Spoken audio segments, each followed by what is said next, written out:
The collar. I remember the exact moment everything changed, the day I saw him through a lens I had never dared to look through before.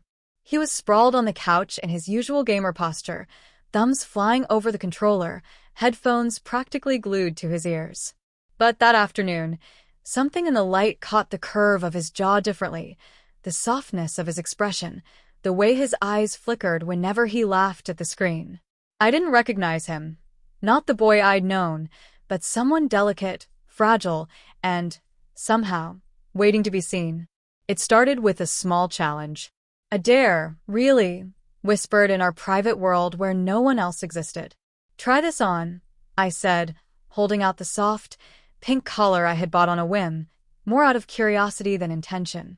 His fingers brushed mine when he reached for it, hesitation and fascination mixing in a way that made my pulse quicken. Why this, he murmured, voice uneven, a little tight around the edges. Just try it, I replied, my voice trembling slightly. I wanted to see him, really see him, not the gamer persona everyone else adored. And when he fastened it around his neck, eyes wide, fingers fumbling, a shiver ran through me. Not fear, exactly, but awe, because in that simple act, something fundamental shifted. He looked at himself in the mirror, tilting his head this way and that. The reflection staring back wasn't entirely unfamiliar, but it wasn't the boy who had spent hours in hoodies and sweatpants either. It was someone softer, more luminous, vulnerable, and yet strangely powerful in the quiet surrender of being seen. I could feel him questioning, silently negotiating with himself. Am I? The question hung in the air, unfinished, raw, and the weight of it pressed against both of us. I didn't answer. I just nodded, letting him come to the realization alone. The first tentative steps were awkward. Pink ribbons I had tied carefully, the soft blouse that whispered against his skin, the skirt that swayed with each motion. All of it felt foreign, but his reflection in the mirror held a new curiosity. And when he laughed, slightly nervous, slightly incredulous at the transformation, it wasn't mocking. It was wonder. And then came the first challenge outside our little bubble. A simple trip to the corner store, nothing more than a chance to test his courage. But the second the door opened, the world pressed in, eyes that glanced a little too long, whispers we couldn't catch but could feel, the subtle weight of judgment. He froze at first, shoulders stiffening, every instinct screaming retreat. I took his hand. You're not alone, I whispered, voice quiet but firm. You don't have to shrink. Not for anyone. Step by step, he moved forward. Each glance became a test he met with trembling determination. I watched as the boy I had known melted away, replaced by someone completely new, delicate, exposed, yet radiating a quiet, startling strength I hadn't anticipated. By the time we returned home, the collar snug around his neck, the ribbons slightly disheveled, he looked at me with eyes that were no longer fearful but reflective, vulnerable but daring. And I realized then that this wasn't just a game or a dare. It wasn't about pink dresses or collars. It was about transformation in its purest form, the courage to exist fully, openly, and to be seen without apology. That night, as he sat before the mirror brushing his hair with careful, deliberate strokes, I understood something I had only glimpsed before. Identity isn't fixed. It shifts, unfolds, sometimes in whispers, sometimes in daring acts that shock even ourselves. And when someone finally allows themselves to be seen, to truly surrender to that vision, it becomes magical. He looked at me, smiled softly, and whispered, almost to himself, I didn't know I could feel this way. And I knew, at that precise moment, that our lives had changed forever. First steps into pink. The next morning, sunlight spilled across the room, painting the floor in streaks of gold, and I realized that the collar he wore last night hadn't left him unchanged. It had awakened something. He sat cross-legged on the bed, soft pink ribbons tangled in his fingers, staring at himself in the mirror as if seeing for the first time not just his reflection, but possibility. He didn't speak for several minutes, just tilted his head, experimenting with angles, the skirt swaying lightly against his thighs, the blouse soft against his shoulders. Each movement was hesitant, fragile, yet there was a grace emerging, a subtle rhythm that hadn't been there before, a quiet confidence that trembled just beneath the surface. "Do you like this?" he asked finally, voice barely above a whisper. It wasn't the old gamer bravado, not the joking tone I had been used to. It was vulnerability and curiosity woven into one. I nodded slowly. "I think it suits you. More than you might realize." He laughed nervously, but the laugh wasn't mocking. It carried awe at himself, at the possibility of being something more than he had ever imagined. I could see his chest rising and falling with a mixture of exhilaration and fear, a delicate tension that made the air between us feel electric. Our first trip outside felt monumental. Even walking to the mailbox down the quiet street seemed like stepping into another world. Every glance from a passerby, every whisper carried weight. Yet he moved forward, step by trembling step. I stayed close, my hand lightly brushing against his, giving him a tether when the world pressed too hard. A neighbor waved a simple, friendly gesture, and he froze. I felt the tension coil in his shoulders, the old instinct to retreat, to shrink. But I leaned in, whispering, "Smile. It's okay. Just you. That's enough." He hesitated, then returned the wave, awkwardly at first, then more naturally. And when our eyes met, his own flickered with something I hadn't seen before: recognition, pride, a flickering spark of courage. Back inside, the room was warm, the scent of tea Mom had made lingering in the air. He examined himself in the mirror again, brushing stray strands of hair behind his ears, adjusting the ribbons he had tied yesterday. "I didn't think I could feel like this," he murmured. Like I'm really me." I nodded, feeling a lump in my throat. "That's exactly it. You're finally allowing yourself to exist the way you've always wanted." Over the next few days, we experimented more boldly. Skirts and blouses, soft pastel scarves, subtle touches of color. Each piece of clothing, each ribbon, became a symbol, not of disguise, but of self-discovery. He began to explore gestures, posture, even the subtle inflection of his voice, trying to align the outside with the person inside. One evening, we sat by the window, the city lights twinkling below. He tilted his head, watching the reflection of himself in the glass, and whispered, "I'm scared. What if people laugh? What if I can't keep this?" I held his hand firmly.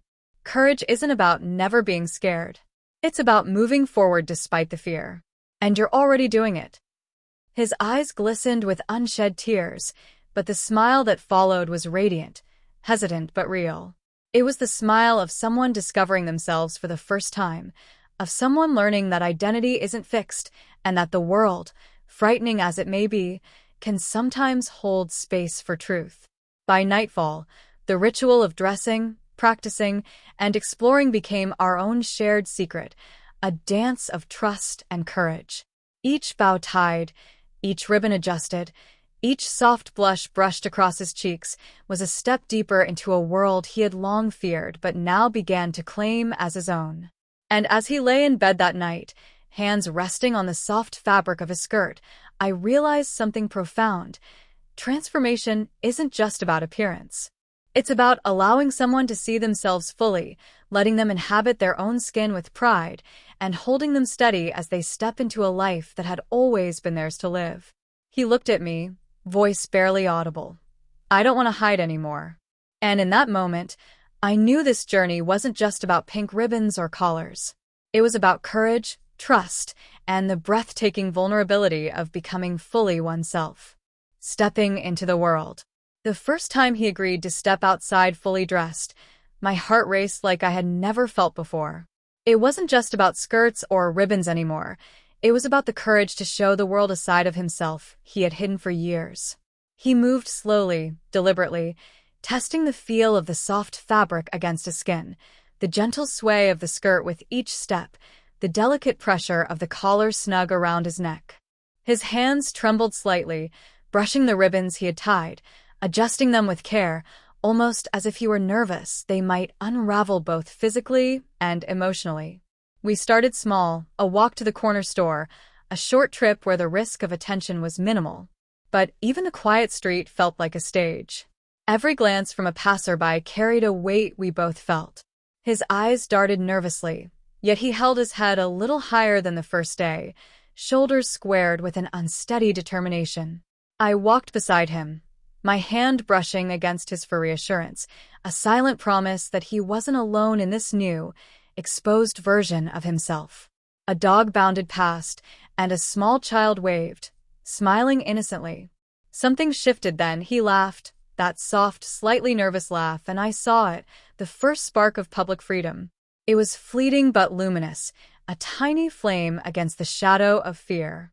By the time we returned home, he was exhausted but glowing in a way that startled me. He collapsed onto the couch, smoothing the skirt over his knees, fingers tracing the delicate ribbons. "It's harder than I thought," he admitted, voice trembling. "But also kind of amazing." I nodded, brushing a strand of hair from his face. Every step outside is a victory. Even when it feels terrifying, you're showing the world who you are. That's brave. Over the next few days, we pushed the boundaries further. We tried walking through busier streets, experimenting with small gestures, a wave, a smile, a soft word to a stranger. Each interaction, no matter how brief, tested his courage and solidified a sense of identity he had been too afraid to explore before. People stared sometimes, whispered, or glanced with curiosity, but each moment was a lesson. The world might be unpredictable, but he could navigate it with grace. One afternoon, we visited a small cafe, a place crowded enough to feel intimidating. He froze at the entrance, the familiar knot of anxiety pressing against his chest. I could see the tension ripple through his shoulders, hands clenched lightly around the straps of his bag. "You can do this," I whispered. "Just exist. No one gets to define you but you." He took a trembling breath, pushed the door open, and stepped inside. Each glance, each murmur from nearby tables, was a test. But he walked to our usual seat with deliberate steps, choosing a spot that allowed him to see the room while feeling safe. I watched in awe as he placed the menu on the table, adjusted the collar gently, and smiled at the server when they arrived. There was hesitance, yes, but there was also pride in simply existing fully visible, fully himself. That night, back home, he sat in front of the mirror, carefully brushing his hair and adjusting ribbons. I could see the exhaustion in his eyes, the thrill and fear mingling in an intoxicating swirl. "I didn't think I could handle the looks," he murmured. "But I liked it, even if just a little." I smiled, reaching out to straighten a loose ribbon. "You're stronger than you know. Every small step builds into something bigger. And every time you embrace yourself like this, the world learns to see you differently, not because it has to, but because you refuse to hide." The transformation was no longer just physical. It was emotional, psychological, even spiritual. The collar and ribbons, once simple accessories, had become symbols of courage. Each soft blouse, each delicate movement, carried a weight of identity.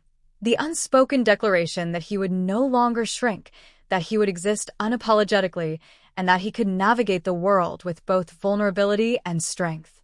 And as he lay in bed that night, the pink ribbons slightly tangled, collar snug against his neck, eyes fixed on the ceiling, he whispered softly, almost to himself, "I don't want to hide anymore." I felt my chest tighten, a rush of pride and tenderness washing over me. This wasn't just a transformation of appearance, it was a transformation of the soul. And as the night settled around us, I knew one thing with absolute certainty: the journey had only just begun. Daring to be seen. The next morning, sunlight poured through the curtains, catching the soft pink hues of the ribbons he had carefully tied the night before. His reflection in the mirror was deliberate now, not just tentative, but curious, almost expectant. Each movement, each tilt of the head, was a study in balance, a mixture of nervousness and budding confidence. I watched him adjust the collar, smooth the blouse, and test the sway of the skirt, silently marveling at the transformation unfolding before me. "Ready?" I asked gently, stepping into the room. He hesitated, fingers brushing the edge of the skirt. I think so. The words were soft, but the tremor in his voice betrayed both fear and anticipation. That mixture, fear of the unknown and the thrill of self-discovery, was intoxicating to witness. We decided on a small excursion, the local bookstore. It was public enough to feel like a challenge, but familiar enough to feel safe. The walk there was quiet at first, punctuated by the soft shuffle of his shoes and the occasional inhale that betrayed his tension. Every glance from passers-by caused a ripple through his shoulders, but he straightened again each time, drawing strength from the fact that I walked beside him, unwavering. Inside the store, he froze momentarily at the threshold, the subtle hum of conversation surrounding him. But as he stepped forward, eyes flicking over shelves of books, I noticed a profound shift. He was moving with intention now, engaging with the environment instead of retreating from it. He lingered over covers, flipped through pages, and even spoke softly to the clerk when they offered help. Each interaction, small though it seemed, was monumental, proof that he was beginning to navigate the world in a way he had never allowed himself before. A child ran past, knocking into a display, and he laughed, soft, unguarded, beautiful. The sound carried warmth, a quiet victory over the anxiety that gripped him during our earliest outings. I saw the moment he realized something profound, that the world would continue regardless of fear, and that he could exist openly within it. By the time we left the bookstore, his confidence had grown enough for us to wander through a nearby cafe. He chose a seat by the window, fingers resting lightly on the table as he scanned the room. Some patrons glanced at him, some whispered, but his posture remained steady, shoulders squared with a fragile yet luminous bravery. He didn't shrink. He didn't hide. I watched, mesmerized, as he practiced subtle gestures, tucking hair behind an ear, adjusting the collar, softly smiling at the barista. Each motion was a dance of identity, a delicate rehearsal for a world that might not fully understand but could still witness his existence. When the tea arrived, he held the cup with a reverence that seemed almost sacred. "I never thought I'd feel this visible," he murmured. His eyes flicked to mine, vulnerability and trust shining through. "You're allowed to be visible," I replied softly. "And you're allowed to enjoy it. This is your space, your identity. No one else gets to define it." The ride home was quiet, but it was filled with a new energy. He sat upright, fingers lightly resting on his skirt, eyes soft yet reflective. The pink ribbons and collar weren't just adornments anymore. They were symbols of progress, courage, and the audacity to exist fully in his own skin. That night, as he lay in bed, he whispered in the dark, "I think I'm starting to like who I see." And I knew then that this wasn't just about clothing or accessories. It was about a metamorphosis of the spirit, delicate, gradual, yet unstoppable. Each day, each small interaction, was building a foundation of self-acceptance and quiet power that could not be undone. I watched him close his eyes, the soft glow of moonlight catching the ribbons on his hair, and felt a deep, unshakable certainty. The world might still challenge him, still judge him, but he was ready.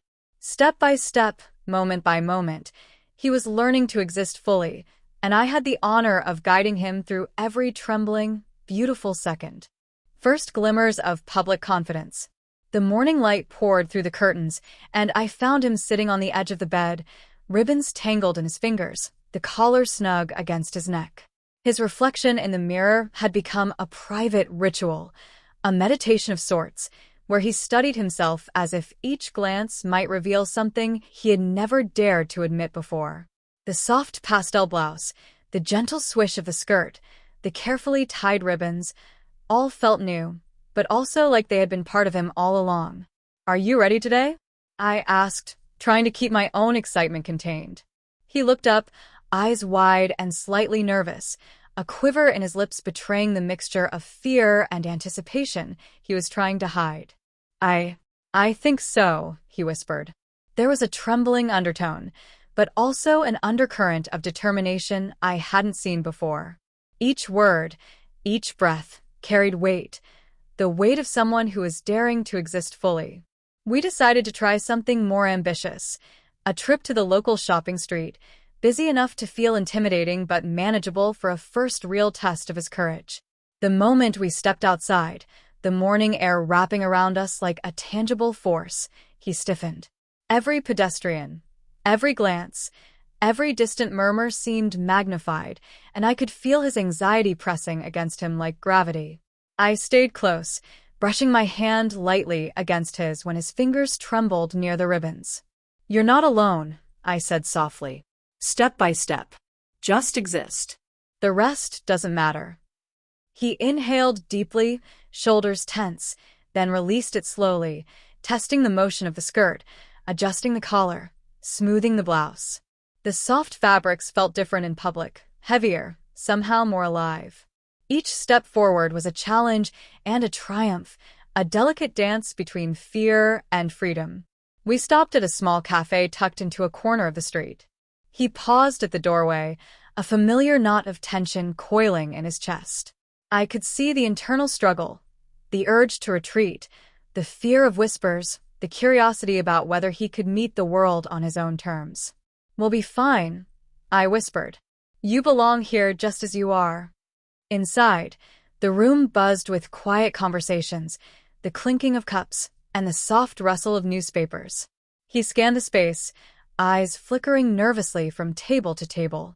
Some patrons glanced his way, some whispered, but he didn't shrink. Step by step, he approached a table by the window, sat down, and smoothed the skirt over his knees. The slight tremble in his hands gradually faded as he began to relax into the rhythm of being present.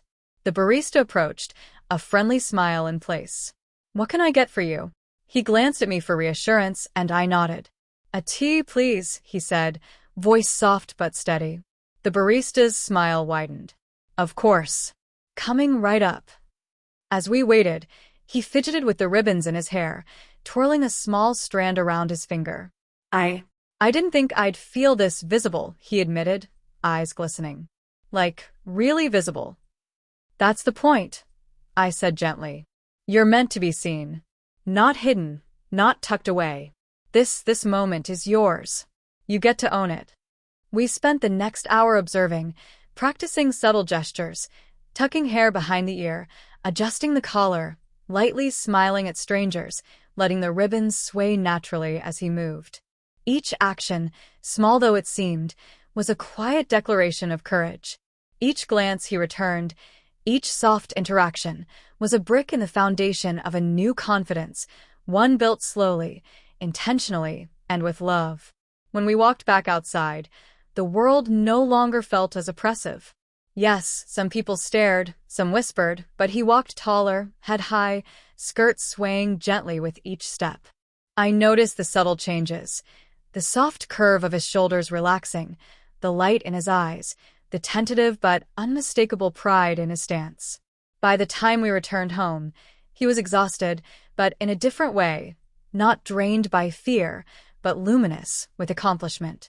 He collapsed onto the bed, brushing his hair with deliberate care, fingers lingering over the ribbons. "I think I'll like myself," he whispered, voice barely audible but carrying wonder and relief. "That's because you're finally letting yourself exist fully," I said, brushing a strand of hair from his face. "Every ribbon, every skirt, every small step you take in public is proof. Proof that who you are matters. That you matter." The night stretched quietly around us, but the energy lingered. Transformation wasn't just about appearances anymore. It was about the soul, fragile, trembling, and yet growing stronger with each exposure to the world. I watched him drift into sleep, the soft moonlight catching the ribbons in his hair, and I realized this journey was far from over. It wasn't just a story about pink collars or skirts. It was a story about courage, trust, and the breathtaking vulnerability of allowing someone to truly exist in their own skin. And with every passing day, every small victory, I knew we were building something unshakable, a life where he could shine, where he could be seen, and where he could finally say, without hesitation, "I am me." Eyes everywhere. The morning was quiet, the golden sunlight slipping between the blinds like a soft promise, and I found him seated at the vanity, meticulously arranging his hair, the ribbons still perfectly tied despite last night's small triumphs. Each brushstroke, each smooth motion of his fingers along the fabric of his blouse, carried a rhythm that felt almost sacred. His reflection stared back at him with a mixture of curiosity and caution, someone still testing the boundaries of who he was, who he could be, and how the world might respond. "Ready for today?" I asked softly, careful not to startle him. He glanced up, eyes wide and reflective. "I think so, but..." The hesitation hung in the air, palpable, a mix of excitement and nerves. "What if people notice? Really notice?" I smiled gently. "They might. And that's okay. Every look is a chance to practice existing. Every whisper is a reminder that you're alive in the world, being you. That's all that matters." We left the apartment, the air crisp and inviting, but I could feel the tension radiating from him, subtle but persistent. Each step outside was a small confrontation with fear. Each passing stranger, each glance that lingered a fraction too long, pressed against his composure. Yet, unlike before, there was a spark, a fragile yet undeniable confidence, that made him stand taller, walk slower, and breathe more deliberately. Our destination was a small cafe on the corner, busy enough to feel public, but intimate enough to offer some sense of safety. He paused at the entrance, hand hovering over the doorknob, hesitation tightening his chest. I placed my hand lightly over his. "We've done this before. One step at a time. You don't have to be perfect, just present." He exhaled slowly, shoulders relaxing slightly, and opened the door. The murmur of conversation washed over him, the scent of coffee, pastries, and warmth mingling with the subtle hum of life around us. And then he froze. A group of teenagers at the back table glanced up, whispering, their eyes briefly flicking in his direction.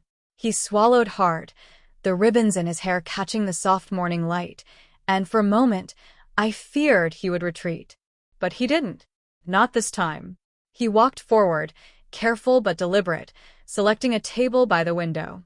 His fingers trembled slightly as he adjusted the collar, smoothed the skirt, and tucked a stray strand of hair behind his ear. Every micro-movement was conscious, a rehearsal in courage. And when he finally sat, I saw it.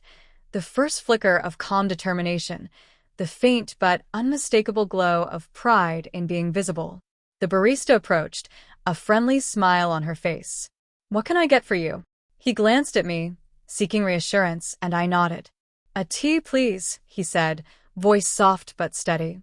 The words carried more weight than I could have imagined, a declaration of presence, of identity, of belonging. As we waited, I watched him practice subtle social cues, smiling gently at passers-by, adjusting the ribbons on his hair, shifting in his seat to appear comfortable, even when the eyes around him seemed to hold questions or curiosity. Each interaction, small though it seemed, was a test, a rehearsal for a life he had long feared but now dared to inhabit. After the tea arrived, he held the cup reverently, tilting it slightly as if savoring not just the drink but the act of being, of existing without hiding. I never imagined feeling this exposed and okay with it," he murmured. His eyes met mine, a mix of vulnerability and wonder. "You're allowed to be seen," I whispered. "And you're allowed to enjoy it. This is your world, too. It's been waiting for you to step into it." Over the next few hours, we wandered through the streets, each step a negotiation with the world. Passers-by noticed him, sometimes with curiosity, sometimes with indifference. He responded with grace, slowly, deliberately, testing gestures, posture, and expressions. There were missteps, subtle awkwardness, and fleeting moments of fear, but each recovery built strength. Each step reinforced the idea that he could exist, fully, openly, and with pride. By the time we returned home, exhaustion was written across his face, but there was a luminous quality to him that hadn't existed before. He collapsed onto the bed, adjusting ribbons, smoothing the collar, brushing hair carefully from his cheeks. "I think I like this. I like being me," he whispered, the words trembling but genuine. I reached out, brushing a hand along his arm. This isn't just about appearances. It's about your courage, your willingness to exist. Every day, every moment, you are proving to yourself that you deserve to be seen, to be loved, to be exactly who you are. As he drifted to sleep, the moonlight catching the soft pastels of his outfit and the ribbons in his hair, I realized that this journey was no longer about hiding or uncertainty. It was about a slow, deliberate unveiling of identity, a reclamation of courage, and the delicate, breathtaking act of daring to be fully, unapologetically visible. And with every step, every glance, every interaction, he was becoming someone who no longer needed to shrink, someone who could shine, even when eyes were everywhere. Facing the curious eyes. The morning light filtered through the curtains in pale, golden streaks, casting soft patterns across the room. He was at the vanity again, meticulously adjusting the ribbons in his hair, brushing his skirt into gentle folds, and checking the collar snug around his neck. The mirror reflected a boy I had once known, now transformed, not just physically, but in presence, in poise, in quiet courage that had been cultivated slowly over weeks of small triumphs and tiny victories. Today, he murmured, almost to himself, I think I can try something bigger. I watched him, heart tightening with anticipation. The words hung in the air like a promise and a challenge. Not just to him, but to both of us. This time, we weren't heading to a quiet cafe or a familiar corner store.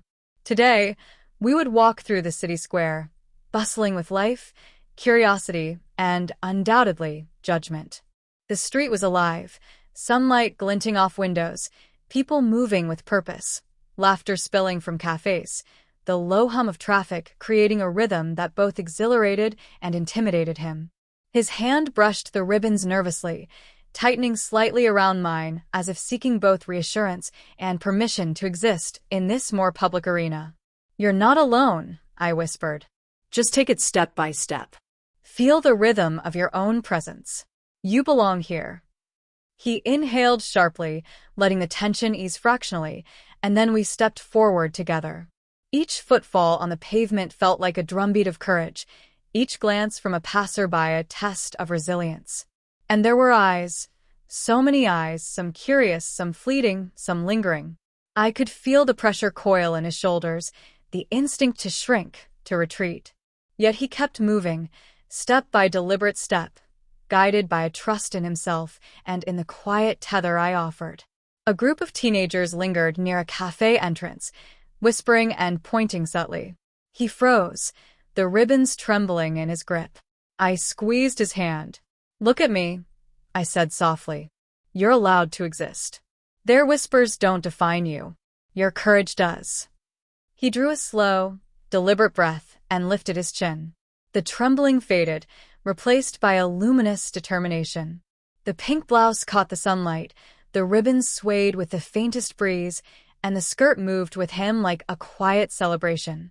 He smiled, small at first, then brighter, and walked past the group without faltering. We found a bench in the square and sat, observing life around us. People passed, some stealing curious glances, some ignoring us entirely. He fiddled with the ribbons in his hair, brushing them carefully, and whispered, It's hard, but it feels good. Like, I'm allowed. Yes, I said gently. You are allowed. You've been practicing courage every day. Now the world is just catching up. Hours passed. We wandered through shops, explored side streets, and practiced subtle interactions, smiling at strangers, greeting shopkeepers, adjusting collars and ribbons in real time, and even answering questions when curious eyes lingered. There were moments of hesitation, small stumbles, and fleeting doubts, but each recovery was a quiet victory, an assertion of identity that grew stronger with every glance, every interaction, every step taken in the light of public scrutiny. By mid-afternoon, exhaustion had set in, but it was the kind that came from exertion of courage, not fear. He collapsed onto a bench, brushing hair from his face and smoothing the blouse. I didn't think I could handle so many eyes, he admitted, voice low but tinged with awe. But I did. And I think I liked it. A little. I reached out, brushing a hand along his arm, feeling the subtle tremor of lingering adrenaline. This isn't just about appearances, I said. It's about presence. About living openly. About embracing every part of who you are, even when the world is watching. You've done more than survive today. You've begun to thrive.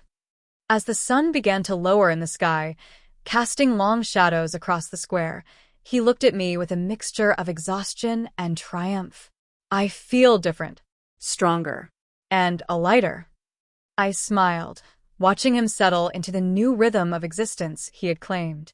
The pink ribbons, the delicate blouse, the carefully chosen skirt, they were no longer just adornments. They were symbols of courage, markers of progress, tangible signs of the bravery it took to step into a world that might not always understand but could at least witness him fully. That night, he sat by the window, brushing his hair, fingers lingering on each ribbon as though memorizing the sensation, the pattern, the affirmation of identity. I want to keep trying, he whispered, eyes reflecting the faint glow of the city lights. No more hiding. No more shrinking. And I knew then that the journey wasn't about perfection or approval. It was about existence, about courage, about the delicate and breathtaking act of allowing oneself to be fully, unapologetically visible. With every small triumph, every glance met, every step into the unknown, he was becoming someone who no longer feared the eyes of others, someone who could shine, even when everyone was watching. The public mirror. The city had a different energy that morning, brisk, alive, unrelenting. Sunlight bounced off the glass buildings, reflecting on sidewalks crowded with people moving with purpose.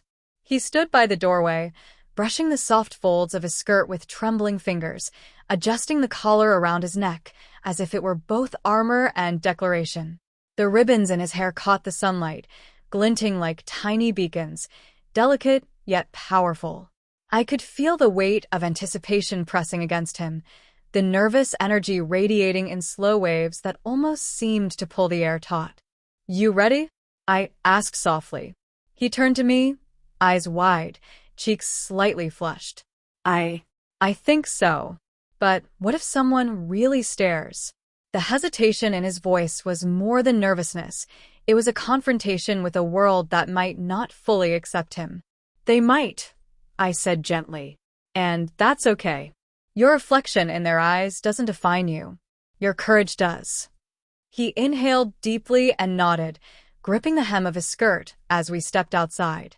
Immediately, the rhythm of the city swallowed him. The hum of traffic, the chatter of passers-by, the distant clatter of construction. Each step forward felt like a negotiation between fear and resolve.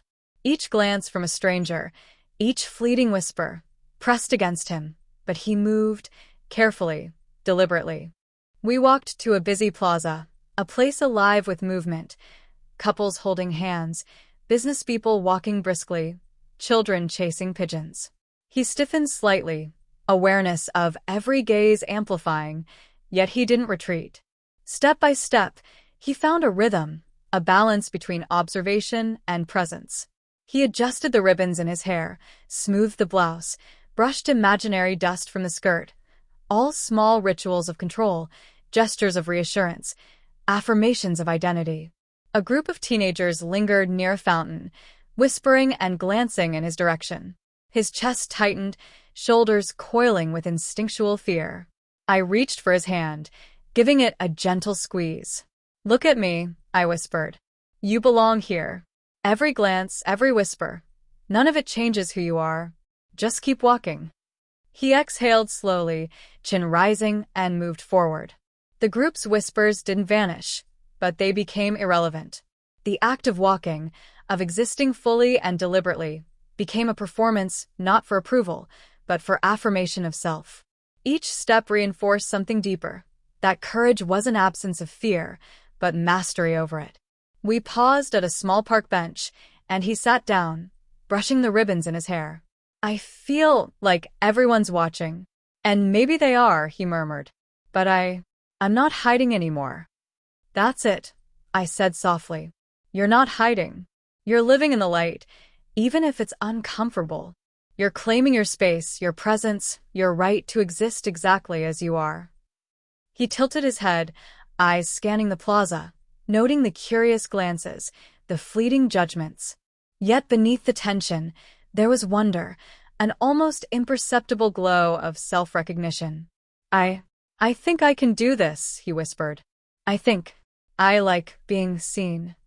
Over the next hour, we walked through the plaza, weaving through crowds, practicing subtle interactions, a small smile here, a nod there, adjusting the collar or ribbons as needed. Each moment was a lesson, each glance a challenge. And slowly, almost imperceptibly, he began to move with grace, rhythm, and quiet confidence. The fear that had gripped him on previous outings was still there, but now it was tempered with a new understanding that being visible didn't have to be terrifying. It could be empowering. By mid-afternoon, he was exhausted, but in a different way, a luminous exhaustion that came from exertion of courage, not fear.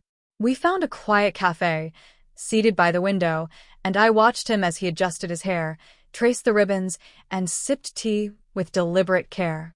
Every small motion carried meaning, affirmation of identity, courage in action, reclamation of self. He looked out the window, eyes reflecting the bustling plaza. I think I've changed, he whispered, soft but certain. Not just how I look, but how I feel. Stronger, braver, more me. Yes, I said gently. You've been practicing this every day, every step. Now the world is just catching up. And you've met it head-on, fully, without apology. As we walked home, the sun lowering in the sky, I noticed the subtle shift in him. Shoulders relaxed, head held high, skirt swaying naturally.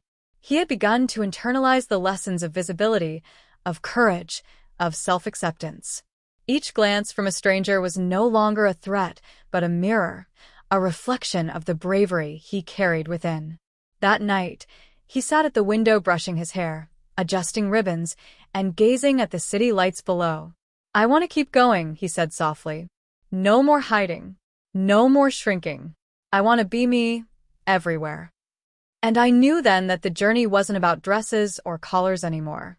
It was about presence, courage, and the breathtaking act of fully inhabiting one's own identity. With every step, every glance, every moment of exposure, he was becoming someone who could shine in the light, unafraid, unapologetic, and undeniably himself. When friends notice. The weekend arrived with a softness in the light, a calm before the inevitable confrontation with reality outside our private world. He was in front of the mirror again, adjusting the ribbons, smoothing the skirt, brushing the collar, gestures that had become ritual, sacred, and affirming all at once. Each movement carried intention, each glance a meditation in courage. But today, there was a subtle tremor beneath the surface, a premonition that the comfort of home would be tested by the unpredictability of friends and social curiosity. I think they'll notice today, he whispered, voice trembling, eyes fixed on the reflection that had become his constant companion. They might, I said gently.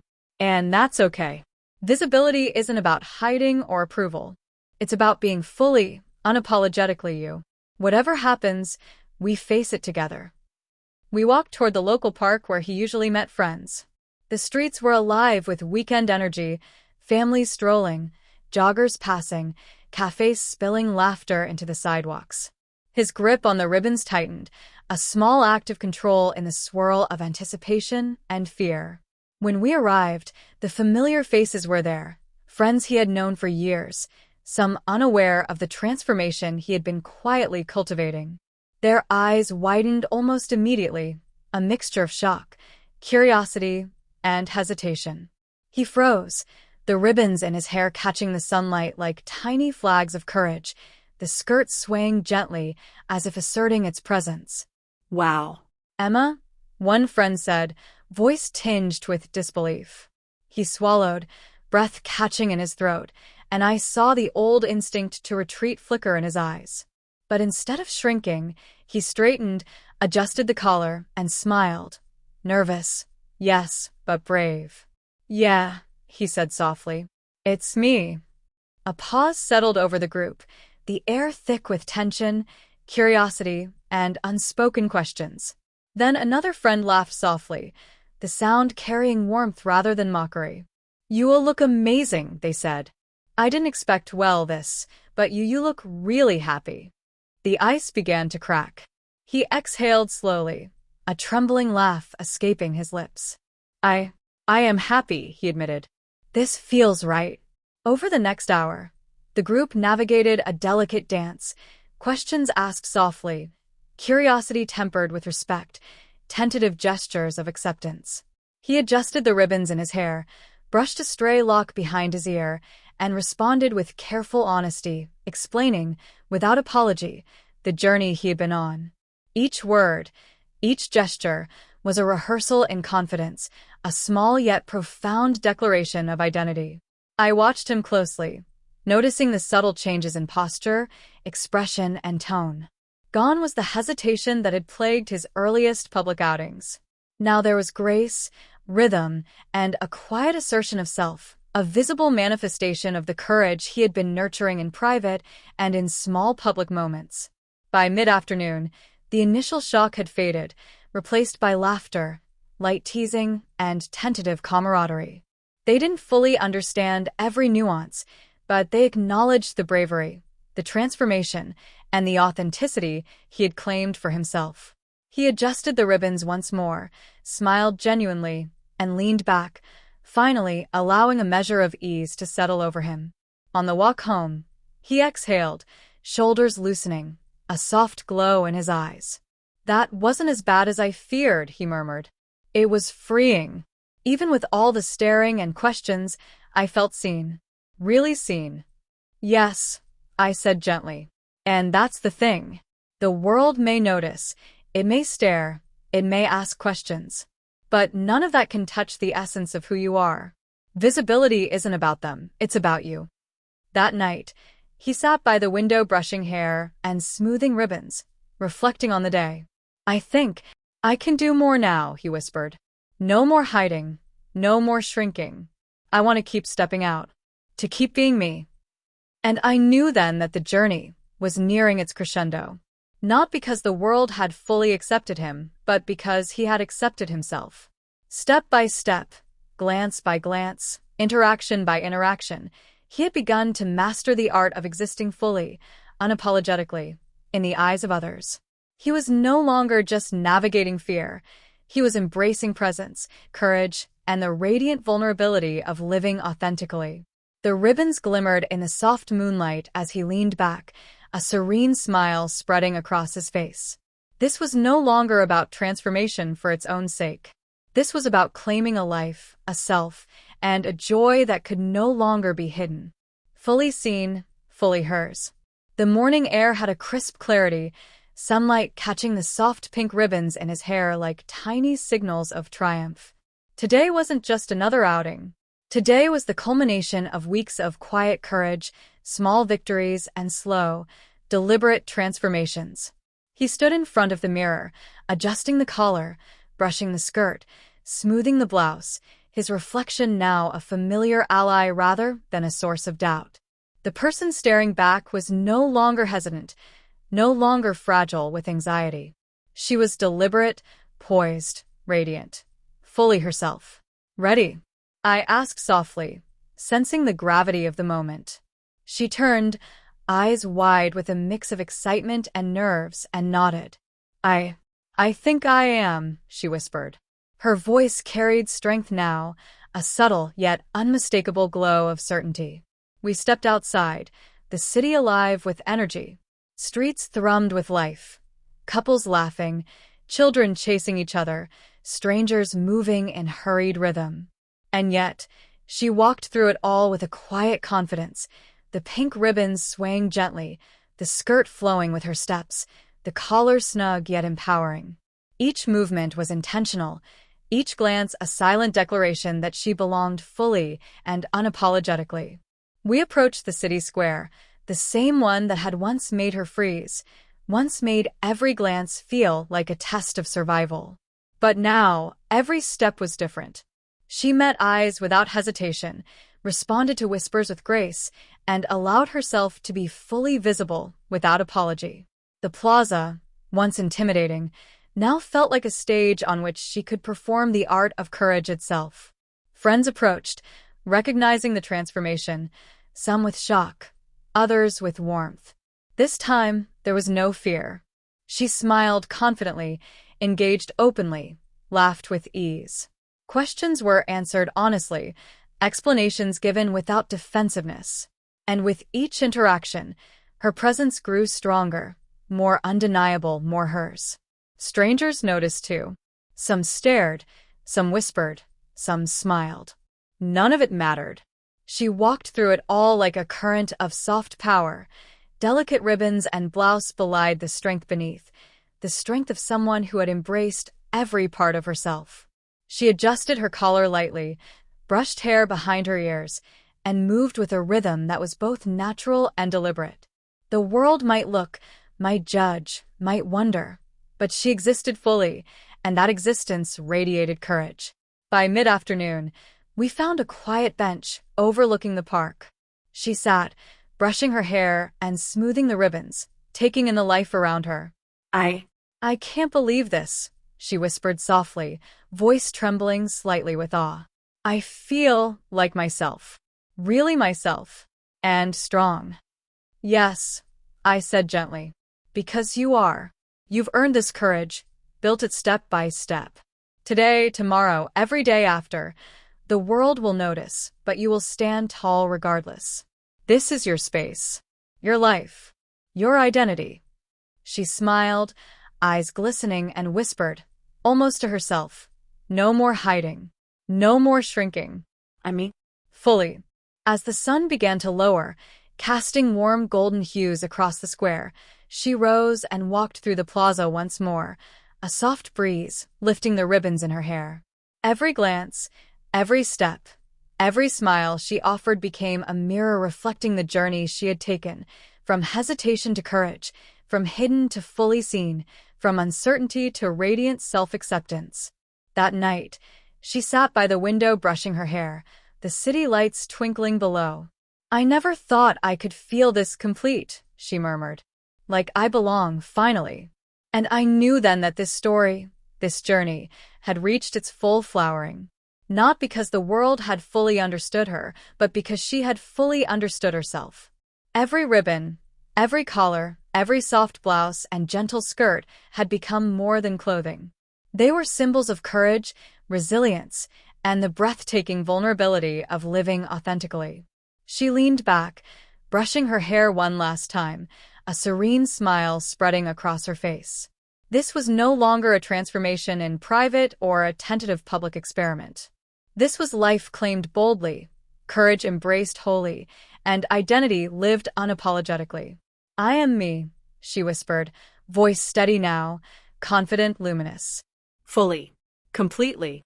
And nothing, no glance, no whisper, no fear, can take that away. And in that moment, the city, the world, and the reflection in the mirror all aligned. She was no longer someone who feared the gaze of others. She was someone who shone in it. She was fully seen, fully hers, and the journey had transformed not just her appearance, but the very essence of who she was. The ribbons swayed gently in the breeze, the collar snug and comforting, and she smiled once more, knowing that she had become everything she had longed to be, fearless, radiant, and unapologetically herself.